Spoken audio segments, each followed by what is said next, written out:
So I'm going to record on this computer. Great. Because I know another Jen was supposed to be here, but she has another session at this time, so she couldn't join us.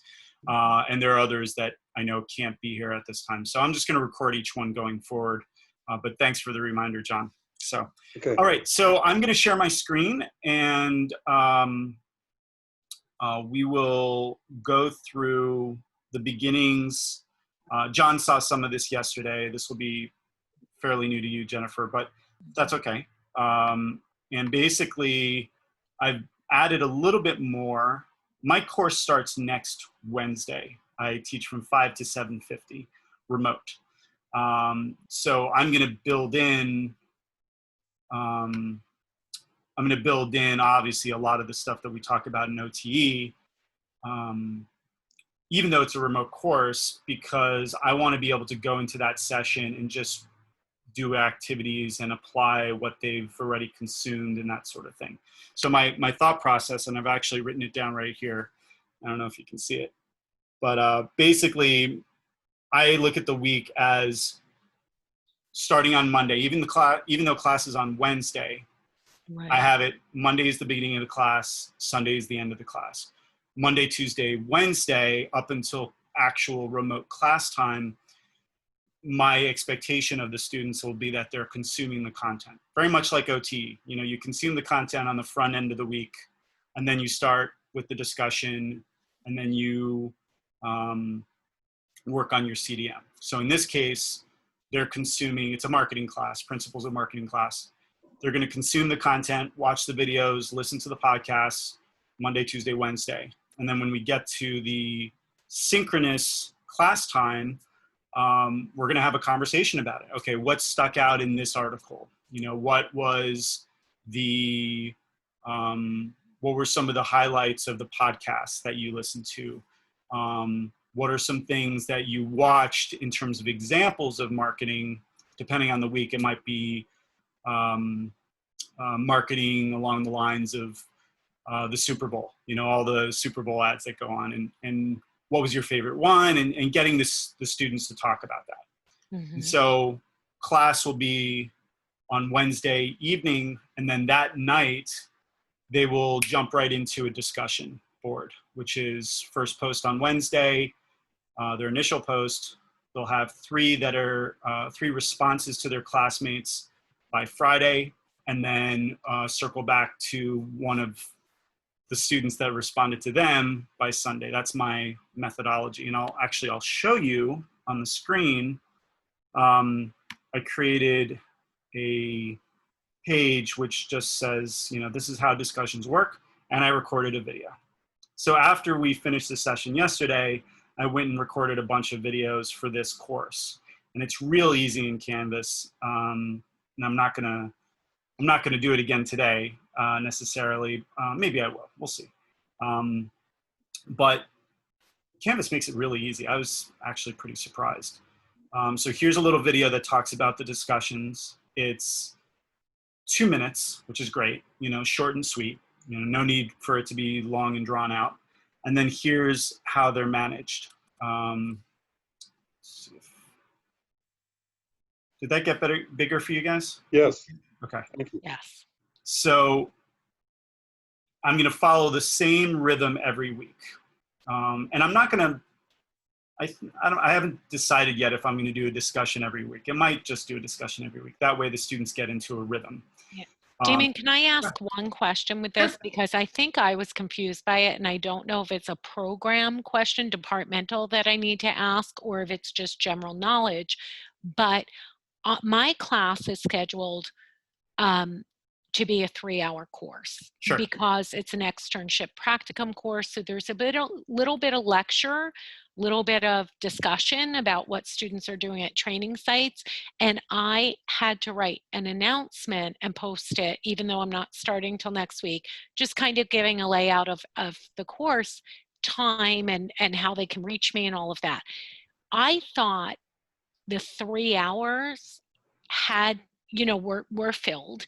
But I said it will be partly synchronous, partly asynchronous, because I didn't realize, can I still use their 3 course hours and then have these other, I mean, I know they could be assignments outside his discussion, but I was just really confused with the time, because otherwise I used to be 3 hours live. Right. So am I really still holding to that, or am I Well, trying to mix it up for them? this is a very good question. We talked about it briefly. Hi, Lena. Welcome. Welcome from Italy. So it's a good question, because I think it's department by department. One of the responses that I heard yesterday was that you needed to have a conversation ahead of time so that the students are not surprised by the format. Right.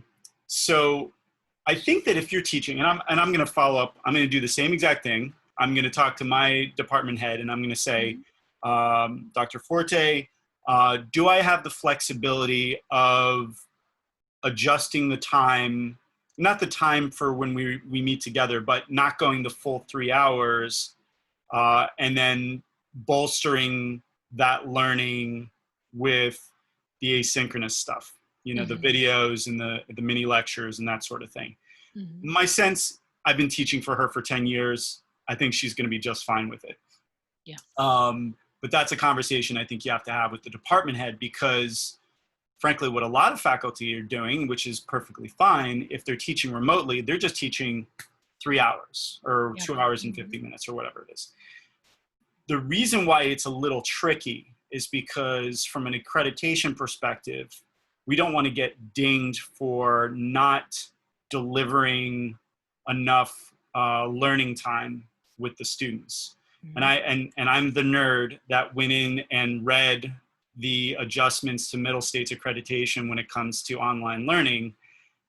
And this stuff puts you to sleep. But I learned that they're even farther behind in online pedagogy than most people realize. As long as you make a little bit of adjustments, if you, Jennifer, were to, and clarify if you need to, but if you spend an hour and a half with them at that given time, you start at the same time that's in the bulletin, and you just end a little bit earlier, and then you dedicate the rest of those learning hours to stuff that you deliver through Canvas, I think you're going to be just fine, because it's, you can do an entire course asynchronously. You've taken OT, you know what it means. Right. I just didn't want, again, I thought there was so much rich information in OTE, and I said, I don't want them to lose that experience. Right. So I'm not trying to shorten the class in terms of my time and involvement, but I figured, if I keep them for a full 3 hours just with me, and we can even do breakout groups and anything we do, but then have all of this, what I think is rich, great learning information. They say, well, now I'm, one person in one section is doing just 3 hours, and now Dr. Mascolo is giving us 6 hours worth of work outside of class. Like, I wanted to balance it where they understand this is all part of learning, and some of it you're going to do on your own, but it's a rich experience. And again, so I will talk to my department. I guess I wanted to balance it and not have them lose on either end. That's all. I think you get it. You get that there has to be that balance, which means that it's perfectly, let me put it this way. If you taught the full 3 hours, and they had one assignment that week, one page paper, nothing crazy, that would be almost a normal balance. And obviously assuming that there's a bunch of reading and some content that they're consuming, that would be a normal balance. But if you shorten the time that you have the live discussion with them to maybe an hour and a half, and then you add a discussion to that mix, then again, it's enough. And so that's the balance. But you're right. If you do that many hours and then a whole heap of stuff on top of them, they're gonna complain. Sure. And it's not necessarily fair to them. The other thing, are you going to be doing one-on-ones with them? I do normally, just because of the nature of the course. They may have site-specific placement, concerns. So I also, was beyond office hours, having, well, I'm calling them check-ins right now, Right. but just, and I mandate like twice they have to, a semester, they have to contact me, twice I'll reach out to them. And it's just so that there's this ongoing collaboration and responsive to their individual needs beyond office hours. Well, I think that's another way of balancing things out, where you say, okay, I'm going to do so many hours in live synchronous discussion each week, but that other time that I cut off of that, I dedicate to doing the one-on-ones. So, you know, if anybody were to ask, you say, you know, the student is getting X number of hours because of this, you know, this is how we set it up. Right. I think you'll be just fine. But again, it's, you know, you want to get your department, make sure you send it as an email, follow up or whatever, but just make sure you have a paper trail. Great. That'll help them too if they get called about, you know, from an accreditation perspective. I mean, for the most part, what I'm hearing is that accrediting agencies across the world are basically giving everybody a gimme, you know, for last semester or this semester, but still we want to do the best practices. So hope that helps. Thank you. Tremendously. Thanks. Okay. Pavel, welcome. Pavel just joined us. All right, so this is one of the pages that I created, and it's just an informational page to explain how discussions work. Part video, very quick 2-minute video, and then it breaks down the rhythm of what I expect in terms of when they post, when they respond, when they circle back. And there's the point values. So you have the encouragement, and you also have the structure. Nice, black and white, very clear for the students to know that this is what they're getting graded on. Now, to illustrate what a good post is and what a good response is, that's going to have to be done within the discussion. And there's a difference. You know, if somebody puts this much text versus this, not that more is better, but did the student truly think about the questions that they were asked, and did they respond appropriately? And I'll give you an example by going to one of the discussions that I created right here. So this is a basic discussion. And again, you know, what you saw in OT is a very expansive course with a lot of bells and whistles and a lot of content. This is a brand new shell that I've never taught this course at St. John's before, so I get to create it from scratch. Hey, Pavel.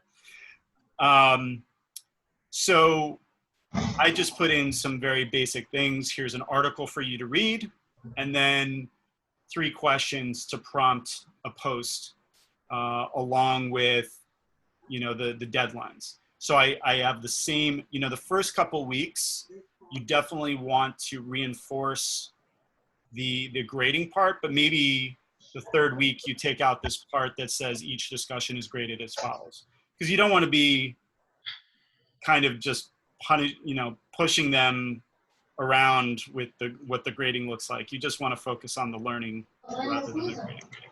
If that makes sense. And so, yeah, it's a very simple discussion, very similar to what you experienced in OT. Here's a couple things to think about, and then this will guide your posting. And this is what the expectation is in terms of responding and circling back. You'll notice that there's one more element here, which is the circle back, which we didn't do in OT. But I like it because it forces, and different colleagues will think about this differently, but it forces students to actually go back to the conversation. Because sometimes what they'll do is they'll respond and then they won't come back at all. And then they don't know what other people may have responded to them. And so it's not a real discussion. If you post and then 3 people discuss and then you leave and you don't come back, then you may not know that somebody made a connection that you might want to be aware of. And so this circle back addresses that. Any questions about the discussion? Oh, this is great. And I would say that, you know, just as a, you know, because Pavel and Jennifer, you weren't here yesterday, I use excuse the term, nomenclature for my discussion. So I start every discussion with D1 or D, and so it's D1, 2, 3, 4, 5, and it'll probably be D through D12. I'll probably do 12 discussions throughout the semester, and that way I can manage it pretty well within Canvas. And I follow the same thing for assignments. So here I have my assignments. And this is kind of the grading area, which how many of you took the Canvas course with IT? I took. Okay, so you all did. Lena, did you take it? It's already okay. Yeah.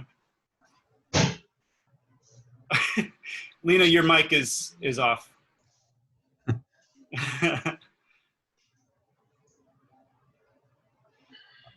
No, we can't hear you yet. That's okay. So give me a thumbs up if you saw if you took the Canvas course. Oh, there you are. Okay. What was I going to say? I did the module A and module B. Is that what you're talking about? Or no? Yes, yes. Okay, I did both of them. Yes, definitely. So they walked you through how to use Canvas and different parts. Right. And I think I remember you. A lot of the stuff that we did, it was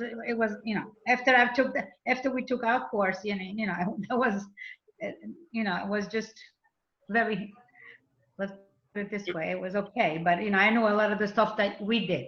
Right, right. In your course, you know what I'm saying? Yeah. I know what you're saying. Because I think that we talked about a lot of the elements that make Canvas work from a pedagogy perspective in OTE. But sometimes there's little things that we may not have covered. And so I'm just going to share a couple of things here that are important. So here you have a breakdown of different parts of what you would grade. And so you can add assignments, but I want to show you.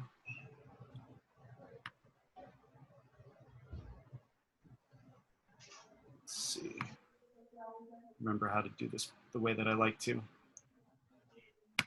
So go right back. And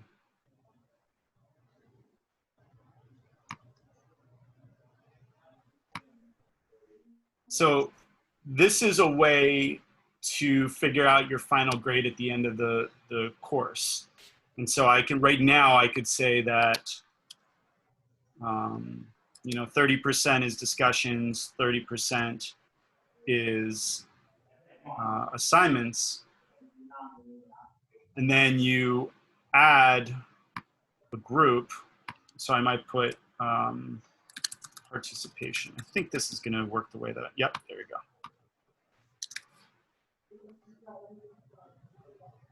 And then you would add, and it's weird that it says assignment, but I usually add a new thing. Let's see, wait, let me add the other groups. So quizzes. I'm just doing this to demonstrate it. So 20, 10, 30, so that's 80. And then we'll do projects. Okay. So that gives you that 100%. But I like being able to look at it in both ways because this helps me to organize, and then I can see how many different things that I'm offering, and I can map out all of the discussions all in one place, which is pretty helpful. Damien, maybe I missed something a second, Sure. But I know you're in the assignments tab, but why, like under the grades tab, what's under there? Like I thought that's where it would have the subcategories and percentages. Oh, that's like an actual grade book. I see. Yep. These are my students. Okay, so under assignments it's called assignments broadly, but it's assignment, discussion, participation, everything you just showed. It's the makeup of all of the parts of the course that contribute to a grade, and the grade menu is gradebook. Okay. And that's why I think it's a little bit confusing, because why you would think that you would only find the assignments here, like discussions, you only find discussions under discussions. Yeah. But here is where you organize all of the things that have a point value that contribute to the final grade. Perfect. Okay. You know, and actually a little trick you can use is to do extra credit, and you can do 0%. And so you can add that at the end if you wanted to. And you can play around with it a couple ways, but you can add the ability to give extra points. Like for instance, one of my tricks that I used yesterday was I sent out an announcement, and I forgot who asked me for this, but somebody wanted to see how to send out an email. And I do all my emails are sent through announcements. Oh, That way there's always a place where they can come back to and not have to shuffle through their email account to try to find something that I sent. You know, everything for this course is in one place.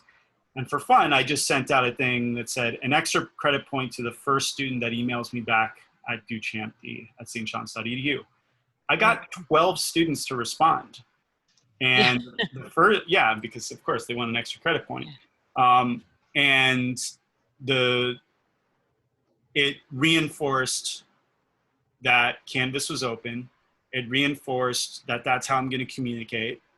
And even though only one of them got the point, they used it also as an opportunity to ask me questions. One asked about the textbook, one asked about something else. So, so I thought that was good. But from a point perspective, you can add that extra credit point right in here.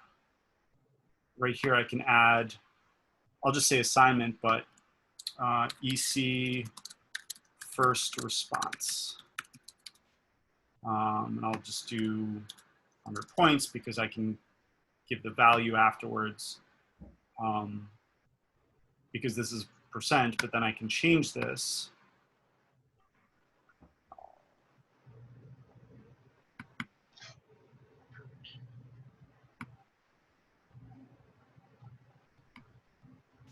I can go back down here and make this 1%.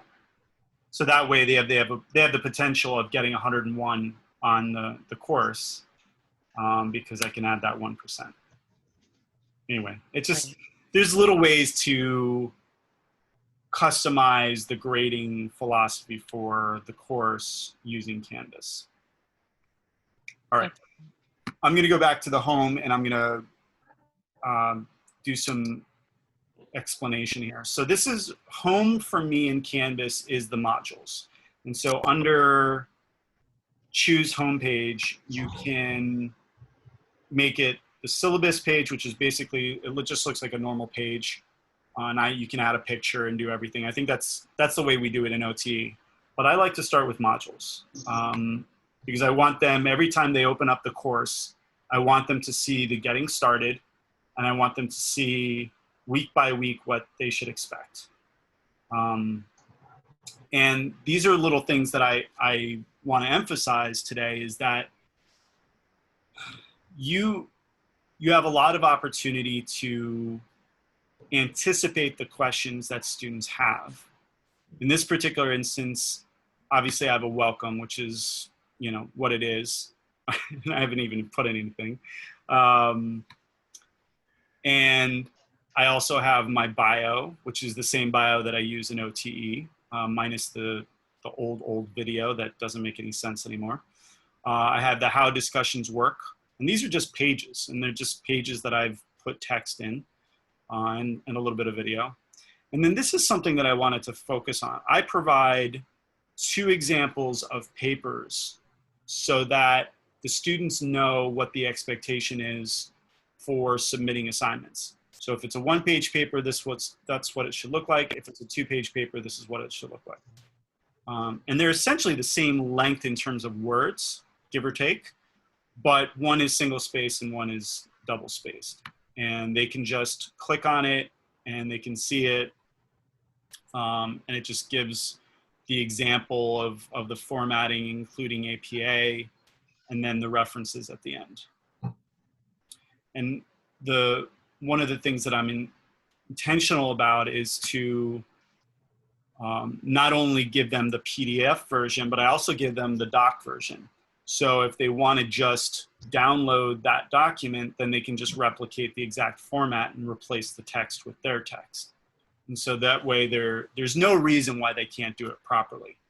I just find that sometimes when we ask students to do an assignment a certain way, following APA, MLA, Chicago, whatever it is, it's clear, but if you've never written an APA paper, there's still a lot of variables. And if I were to say APA, some students would submit something with a cover page and an abstract, and it's like, no, that's not what I want. I just want a one page. So I give them the model right off the bat. Does any questions about this getting started folder? And I'll share a couple more things that are going to go into the folder before we truly start on Monday. Nope. Okay. And you can break it down. Oh, I do have one thing. Mm-hmm. I'm sorry. So one of the things I did in my course before, because it's professional development and they're at training sites, I had them maintain a journal. And so I guided the journal entry questions. So I would say something like, you're at a meeting, a parent disagrees with the finding you present and says, you're just an intern. I want to speak to someone who's been in the field. What do you say? And what are your thoughts? And so it's kind of like a discussion, except because I really wanted them to be vulnerable. It was private. So I can look in Canvas, but if there's a quick answer, separate from discussions, can you have something that functions like that, but it's not viewable to everyone? It's just between the student and myself. What's interesting is we used to have that in Blackboard, and it might still exist in Blackboard, a journal function. They also had the wiki, which was something that they could just add to each week. Mm-hmm. I think there's two ways to do this. One is obviously the discussion, and it can be a discussion that only they participate in, mm-hmm. and everybody else is blocked out. Mm-hmm. Or you could do it as an assignment. What I've done in a similar course is I've had a journal entry due as an assignment every so many hours in their internship. And so after 40 hours, they do their first journal entry. After 80 hours, they do their second, et cetera. Okay. Mm-hmm. Okay, great. And that's just a regular document that they write and then they submit. I could see it working both ways. It's really up to your preference and what makes the most sense. That's great. Thank you. Yeah, I'll probably keep it separate as an assignment so they know discussions function just as that and they're public, and then I'll do the journal as assignment. Yeah, and that way you can give them direct feedback. Mm-hmm. Yeah, you can give them direct feedback on the assignment. And what's funny is, even though you can certainly set up that discussion for their journal entries as just between you and them, mm-hmm. they may not believe it because they're doing another discussion potentially that's with everybody. Right. And so, that vulnerability, that confidentiality, that mm-hmm. perception might overweigh. They might not believe the technology. Right. So I think an assignment they know is just between you and them. Perfect. Thank you. No, that's good. Any other questions about the Getting Started folder? What's missing from the Getting Started folder that you notice? Syllabus. Syllabus. Pavel. Gold star.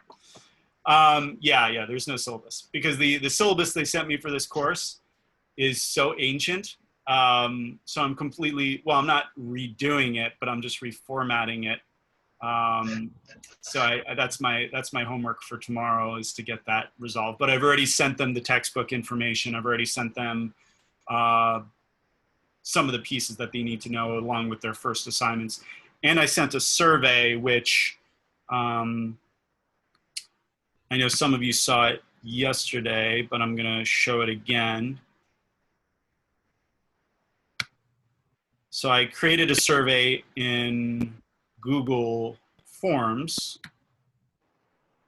and let's see how many, well, I can't tell here how many have actually taken it, but this is very basic. It's just to see who they are, how many classes they're taking, what are some of their other responsibilities, why they're taking the course, you know, it's a required course, I'm interested in it, or I have experience.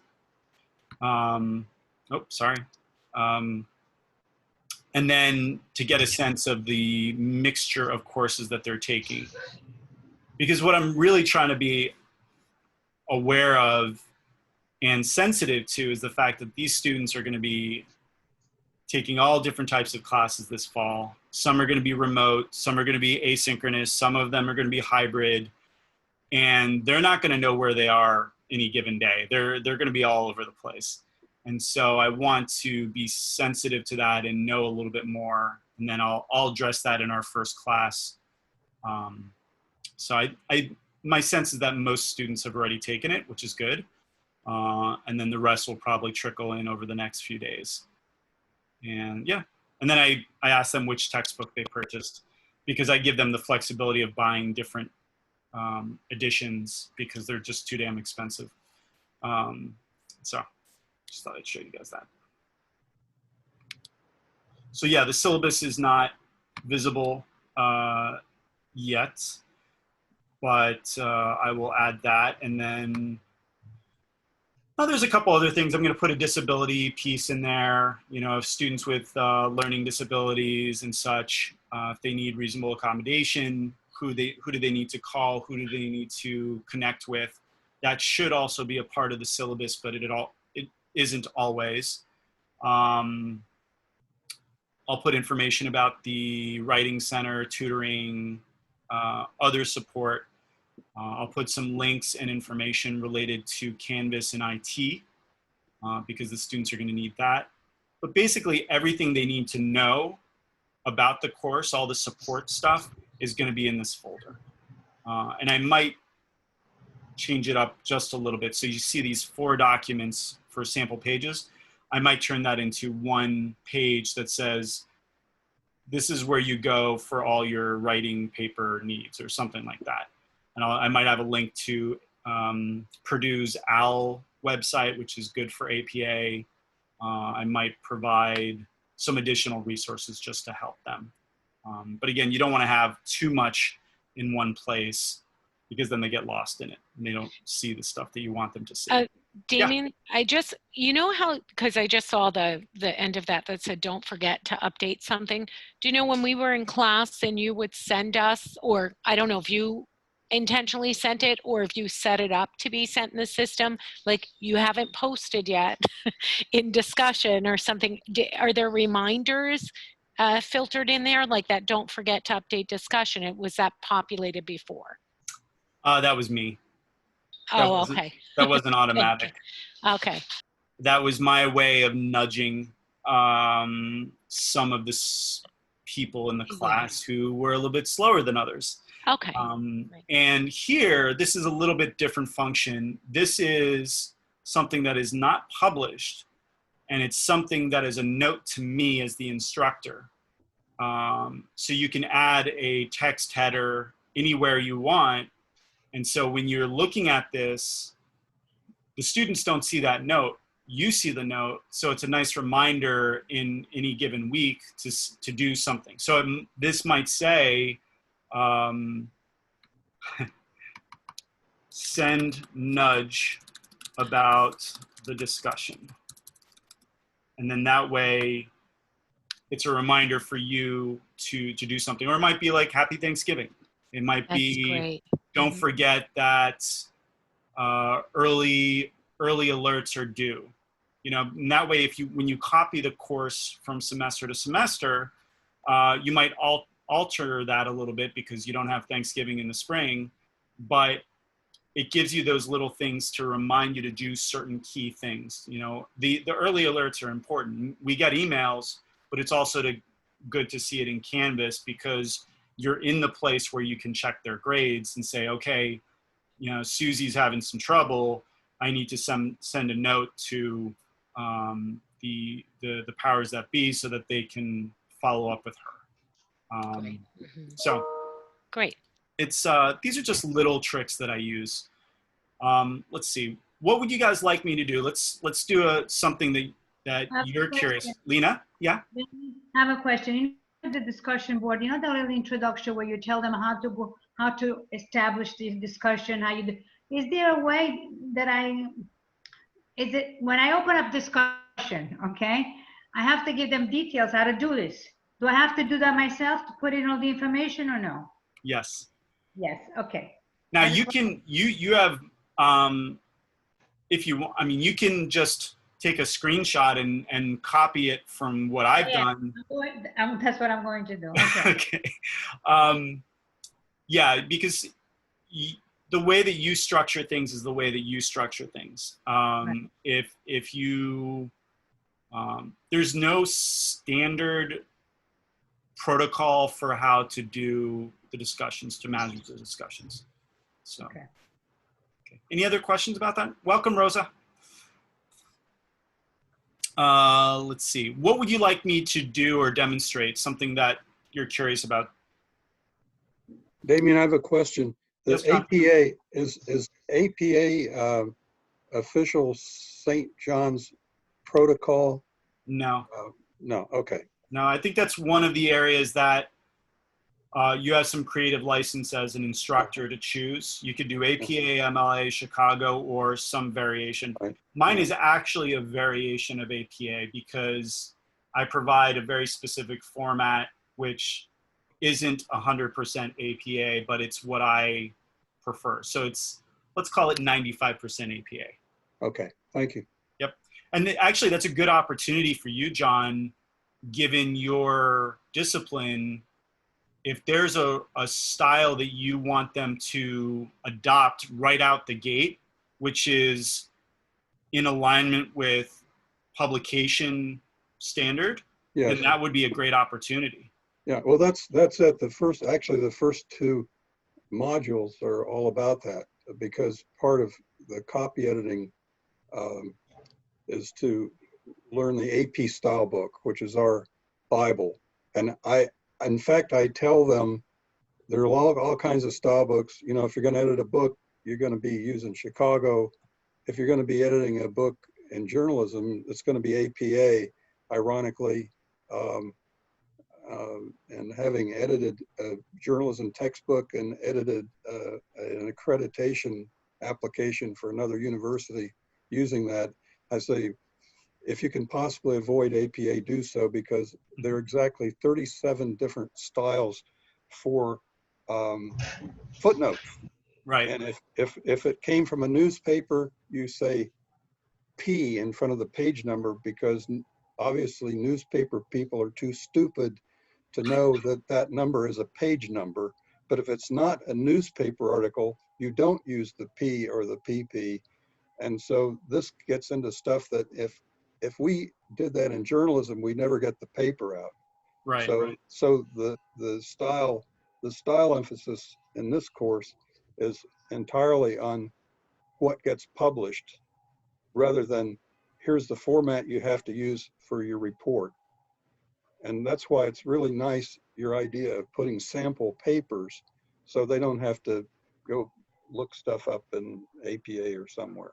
All yeah, right. I think there's value in teaching them to replicate and to mimic certain styles, because then they can hold on to that for a long time. Now, granted, the next professor is probably going to say something the exact opposite. Well, yeah. But at least, you know, for any course that they take with you, or when you align it and you say, I'm teaching you to write this way because this is what the New York Times expects, this is what the Tribune expects, etc. Exactly. That's gonna register with them. Exactly. So Thanks. good. Let's do Damon, can you look at grades 1 second? I know you clicked on there, but I just want to see what happens. Did it populate all of your students in there based on their registration? I should have 40 students in here.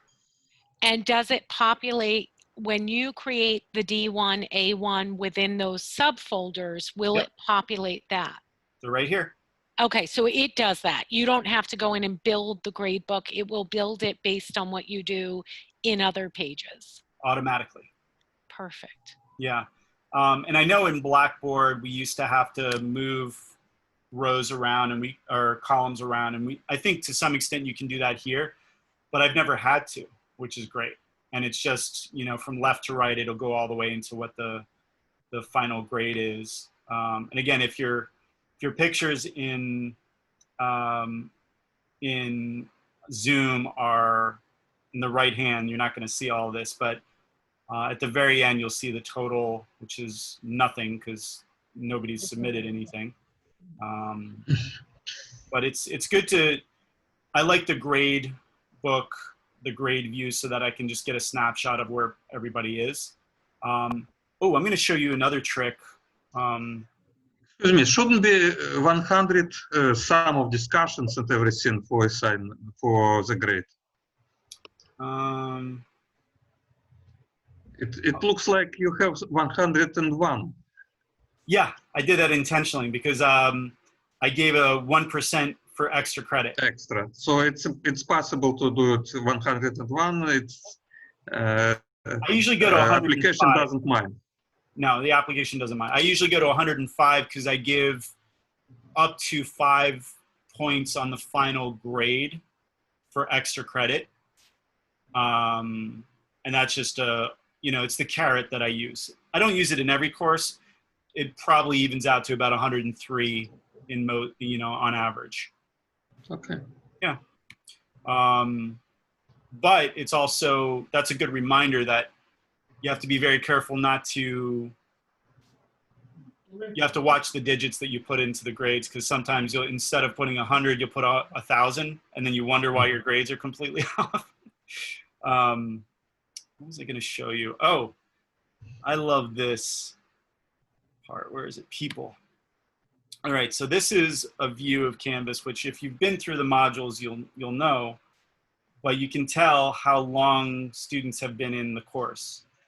So from a participation grade, not that they couldn't just turn it on and then walk away, but at the very least, this gives you a sense for who's actually logged in, when the last time they logged in. And so here, Derek was one of the students that responded to my my challenge. Who's the first person that can respond? So you have, wow, Gabrielle has been in there for an hour already. But then again, there's not much in there. So she probably just opened it up and then walked away or started watching Netflix or something. But this is a view that I think is really important, because especially at the beginning, if within the first week you have some students that haven't logged in at all, then there's an issue. And that's when you send the individual email through Outlook that says, are you okay? Is everything all right? Are you having trouble logging in? And then you get them the assistance that they need. So, Damien, I have another question. Sure. This is circling back just a bit. The nudge, the reminders that you put in that are not published, what do you click on to open to create them? Which? Yeah, it's I'll demonstrate one. Let's see. So if you look to the right, you're just going to have a plus sign at the top of each module. Yeah. Okay, so this is week 1.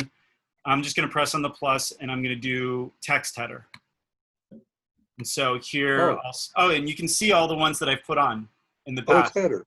It's just header, text Yep. header. Okay. See, like I have Happy Easter, missing assignments. Sure. Well, these are actually just random ones, but Happy Easter. I heard you say header, but I didn't understand how you got there. Now I got it. Wish them a happy first week. Some of these can be silly, but it's a reminder. You just have to make sure you don't publish them, because then they're going to be like, Professor, what does that mean? But I try to use them as little things. And one thing that I also do is a holding pen, so to speak.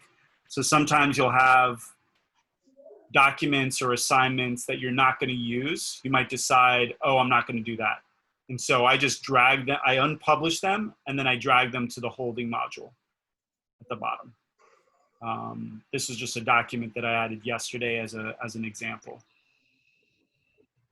And so you could put an entire thing. You could actually preview. I'll do this just for fun. I'll do a new assignment, and I'm going to call it A5 Super Bowl waste. I'm just going to come up with a random assignment, which does lead back to the learning objectives, don't worry. So here, once you create the assignment, and I'm gonna, just to give you, I'm not gonna do it right now, but I'm gonna put 3 videos that I'm going to insert from that show ads played during the Super Bowl. Okay, so for this assignment, you will watch the 3 videos above and compare, contrast their value based on $5 million per 30 seconds.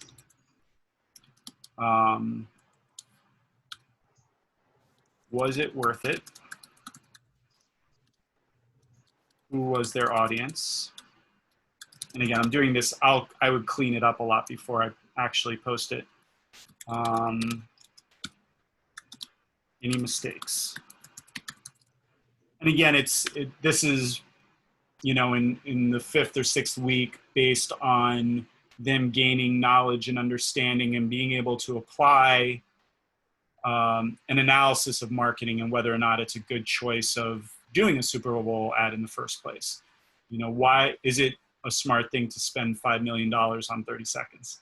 And so they'll watch these 3 videos, which are compilations of different Super Bowl ads, and then they'll write a paper. And then I put in here format, 1 page, and I have a standard thing. So single space, 12 point times New Roman, 1 inch margins, something along that line. And I'll say it's always 11:59 p.m. By 11:59 p.m. and I'm just going to guess a date on 11:15. That's way too late. 10:15. Okay. So this is just a simple thing, but here I have the points. Oh, I almost put 1,000. And I'm going to put them in assignments. And I'm going to do online submission, file upload. And they can rewrite it as many times as they want. So if they screwed up the first time, maybe they realize after the fact that they didn't do the formatting correctly, they can go in and submit a new one. If they submitted the first one on time and it's enough of a paper for me to read, then I consider that their submission date and time. So that if they send a revision, I'm not going to dock them for being late, just so you guys know. And then I'll put the due October 15th, Thursday. It's a weird day, but I'll just leave it. And so I'm going to save it, but I'm not going to publish it. So when you see it in the modules,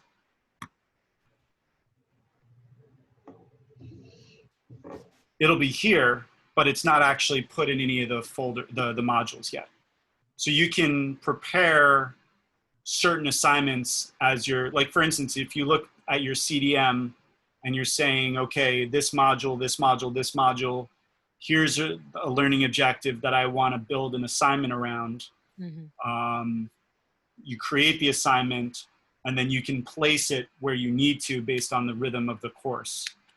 Damon, can you do that as well with course content you find? Like if I'm searching and I find a video and I say, oh, I might want to use this, 100%. I just don't know where yet. So you can pull a video in and hold it? Yeah, actually, I think one way that you could do it, Okay. and I'll say that I've learned to do this a little bit better. I used to just include a link, but it just takes up so much room within your module. Videos for later.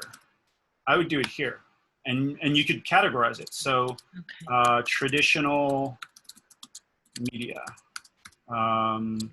guerrilla marketing, and you could just insert, you know, through the link, external links. Oh, actually, this one's better. If you do this one, one of these is a little bit better. I think it might be this one.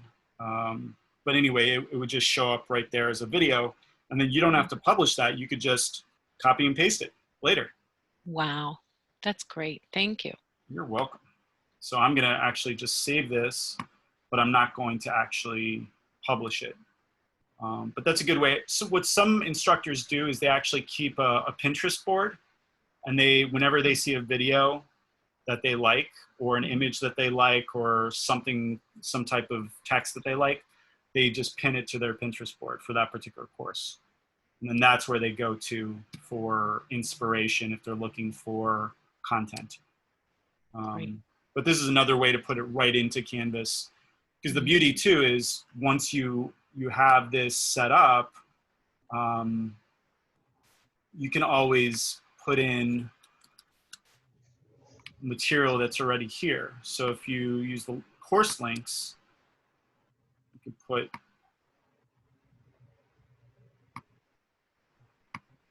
automatically link assignments and discussions right into into the page. Pages are the most underutilized part of Canvas. Beginning instructors on Canvas will just add link. That's what I did when I first started using Canvas, because nobody modeled that better behavior. But now, knowing what I know, you can create these beautiful pages and have all these things just embedded right into that one page. Everything's in one place. And I think that's something that's simplified. Really good. Yeah, that's streamlined. Yeah. That's great. Thank you. You're welcome. I know we're coming up on the hour. Sorry that some of you joined late. I'm gonna go a little bit past 2 because I know some people didn't get the update that we were starting at 1 instead of 2. That's my mistake. I'm sorry about that. But I am recording this, so anybody who wants to look back at this can. If you need to go to something else, I totally understand. But yeah. Anything else that you'd like me to touch on before you head out? I just wanted to ask, we were supposed to receive some certificate for the course. It's coming. It's coming. That's out of my hands. I've submitted once I submit the names, it's out of my hands. So that's Ian and Tara and company. They process their certificates that will be sent by email along with a badge. You get a digital badge which says that you completed the course. Okay. Yeah, it's fun. I don't even have a badge. I don't have a certificate. I'm just the instructor. Which is funny when I get the emails from my department saying, you must be qualified. I'm like, I teach the course. I think I'm qualified. So what else was I going to show you if there's anything? Grades, discussions, files, syllabus, quizzes. I think y'all got a sense for how to do a quiz where it's a learning quiz. Okay, I don't know what this is, but I'll try it. A new quiz. So we'll say syllabus, which is one that we've talked about. Syllabus, primer, assignment group, put it in quizzes, points.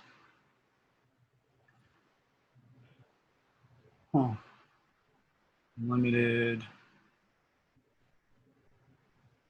Okay. And then you could do the deadline as, you know, Sunday the 30th, which is going to be the deadline for my first week. And then I guess you add, yeah, I don't know how this works. This is a different kind of a quiz. I'm going to go back to the original, and I'm going to learn this before the next time I do one of these. That way I know how to do it the way I want. So I'm going to do a classic quiz. That's the nice thing about Canvas is they're always adding something new to try to make it interesting. I still will do a syllabus quiz, or I'm going to do a midpoint quiz just to see how people are doing. This would be instructions, see video, and I could put a video right in here. Actually, I'll do that. This is how easy it is to do video. It's amazing. And it's amazing how I'm not able, something wrong with my computer. Every time I go there, I can't do it. It won't let me, there's something wrong with my computer itself that will not allow me to do it. And I don't know, it's so easy. I see that it's easy, but it won't let me do it. There's something avoiding me to do it. Lena, you can try doing it on your phone, maybe, if you have another device. Yeah, I do. On the phone, I'm able to do it. And then how do I put it on the Canvas? That's going to be the topic for our video session. When are you having it? Tomorrow. That's good. I'm available. What time? Okay, let me tell you. Let me see. It is. Let me see. Oh, it's going to be late though. It's 4 p.m. Eastern That's okay. Standard It's Time. 10 o'clock. It's 10 o'clock for me. Okay. It's not a problem. Okay, Okay, so that's, okay, very good. so I'll show how to do this, but I'll also show how to do it through phone. YouTube and everything. Okay. So here I'm just going to record. It's really easy through Canvas, and it's. This is how the quiz is. This is how the quiz is, and you're gonna have a quiz, and this is a quiz, and this is what you should do, and then I'm done. You see how easy it is, and it's crazy. It's very simple, and I'm gonna say midpoint quiz spoof, so I know that it's not the right one, and it just goes right in. Yeah. So that'll be the video instructions, and the students like video a whole lot more. And then questions. I mean, that's how you did your intro, like how discussions work. You did it through that. I did. tab. That's great. Yeah. So, and this is the midpoint. How are you feeling right now? And so this could be just a way for us to, one thing that's missing is we need to be able to have a mechanism to check in with our students on a regular basis, so that if a student falls off, and there's a lot of them that are going to fall off this fall more than usual, these little things are good. And you can ask this question in the midst of multiple questions, so they don't feel like that's the only focus. How are you feeling right now? Multiple choice, and then you give there is no correct answer. Fantastic, anxious, angry, maybe I shouldn't be so negative, nervous, good, which means nothing, and then you just update the question. And so you can ask a few questions at the middle of the semester. How do you feel about the course right now? Are you on top of everything? Would you like one-on-one? You can do anything with the quiz. It doesn't have to just be about facts and figures or the course information. Damien, what if you use a textbook? We have one piece, it's a small piece of the class, but because they have a legal component, it's got to really stay true to what that is. So they have like quiz check-ins just to make sure that they got the critical pieces of the chapter content, but that's provided on the publisher's website on Cengage Learning. Sure. So would I just open that up, like copy that link and then put the quiz in as a link, or is there a way to import? I haven't used that, so I Okay. At the worst, you would just use a link and it would be fine. Link. It'll just Okay. open up a new page. Great. But what you're going to have to do with that is you're going to have to be able to grade it. So you're going to have to grade it in 2 places. Sure. If it's taking you to another site. If I hope that they would actually have the embed code so that you could just put it right into one of these pages, Okay. which should All right, be great. a lot more enjoyable. Mm-hmm. All right. Because then it might actually open up a little bit better. Mm-hmm. So, Damien. hi, Rosa. Hi, I'm sorry being late. Will you be able to save that video you create here to Studio? So when you say studio, do you mean which studio? Yeah, the category here, the Studio. Yeah, because you can make your video through Studio. You can also like So record funny. through the box. So would you be able to save it in your Studio? You know, it's really funny. I've never used this.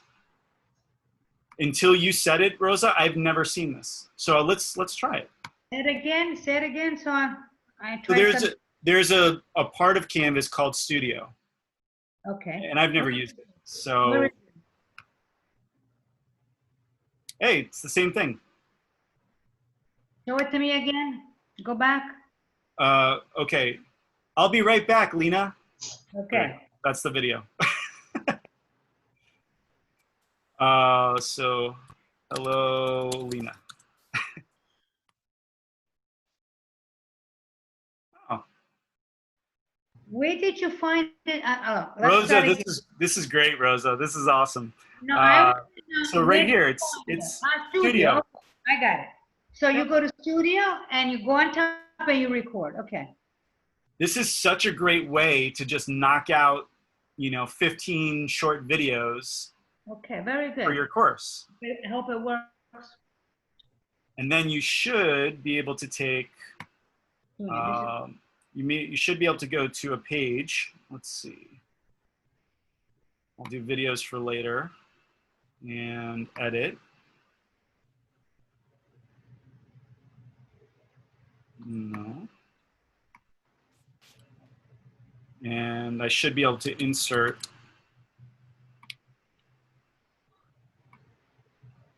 course links.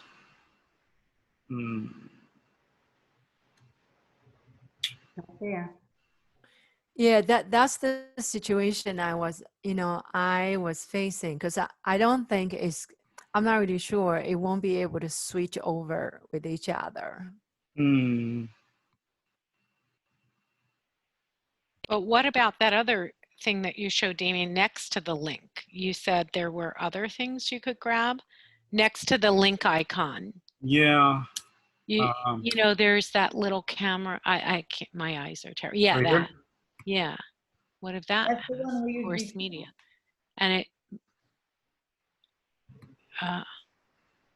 media, maybe, right? Wouldn't it have media? It would be. Yeah, it's strange that in there. Rosa, that's a good thing. I'm gonna have to figure out how to do that.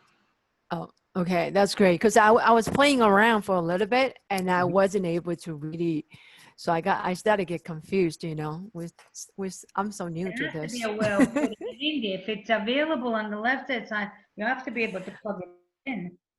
Yeah, isn't that weird that it's available in one area and then it's not? You know what I think this is so there's a plug up there. Look over there, all the way on top, right there. See if you can plug it in over there. Oh, these are apps. Okay, forget Ooh. Oh. No. Is it Studio. It says, Damien, I'm Googling something. It says, open any Canvas feature area that supports the rich content editor. There it is. Oh, you have to open, okay. Okay, you plug it in and you look for it. And then you can put it in, you load it, right? Embed. Oh, okay.